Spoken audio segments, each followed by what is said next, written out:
What sort of deck would Naruto Uzumaki play in Magic the Gathering? Hello, and welcome to my 5-minute deck breakdown, where we theory craft the deck best suited for the #1 hyperactive Knucklehead Ninja. But before we begin, a few ground rules. The deck breakdowns on this channel are vanilla only, so no custom cards representing Naruto or any of his summons throughout the show. We'll be aiming for a casual friendly deck for someone with a moderate budget. Finally, if theory crafting anime character decks is up your alley, why not consider liking this video and subscribing to my channel for future updates? Now with that being said, how are we going to capture Naruto Uzumaki in this game? After over 720 episodes, Naruto as a character has evolved from an idiotic genin with a hidden beast, to a competent shinobi under the tutelage of the sun in Jiraiya, to a master of Sage Mode, and finally, culminating into the QB cloak-clad 7th Hokage. We can't make a deck that would represent Naruto's playstyle through all the power-ups and modes he's acquired over time, especially since abilities like Sage Mode have a completely different color identity than, let's say, Naruto at the start of Shippuden. For our deck concept, we're going to be focusing on 3 main characteristics of Naruto's fighting style: Shadow Clones, Transformation, and Kurama. For the first 2 abilities, we need a commander that can amass a field with clones of himself. Say, someone with blonde hair? The only Rakdos commander with Myriad, the Master Multiplied, is a 6-mana Time Lord rogue with the ability Myriad.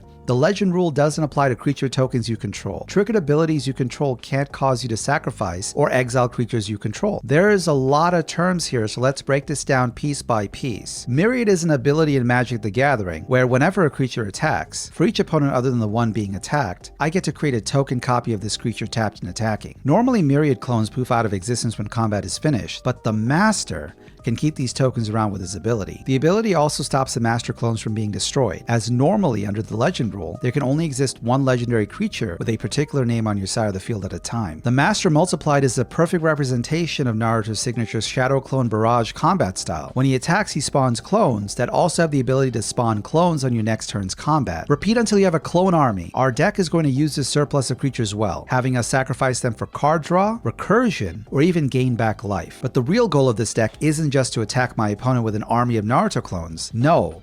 It's to bring out the 9-tailed fox Kurama. The combo we're trying to aim for in this deck involves 3 expensive cards. Mishra, claimed by Gix, is a Phyrexian human artificer who lets us drain our opponent's life by the number of attacking creatures. The real ability reads that when Mishra and a creature named Phyrexian Dragon Engine attack at the same time, we can merge them together into the massive Mishra Lost to Phyrexia. This is a 9/9 artificer with a slew of damaging abilities we can pick and choose from on attack. The melded creature is considered 1 permanent, and this is crucial because our next card, Mirror Mind Crown, reads that as long as its equipment is attached to a creature, the first time you'd create 1 or more tokens each turn, you may instead create that many tokens that are copies of said creature. We get to a board state where we have the Master on the field with Mishra Lost to Phyrexia equipped with Mirror Mind Crown. This may seem like a tall order, but in Rakdos there are several artifact tutors that we can use to either fetch the Mirror Mind Crown or Phyrexian Dragon Engine from my library. With Culling Dice and Magus of the Wheel, we have a good chance to draw Mishra.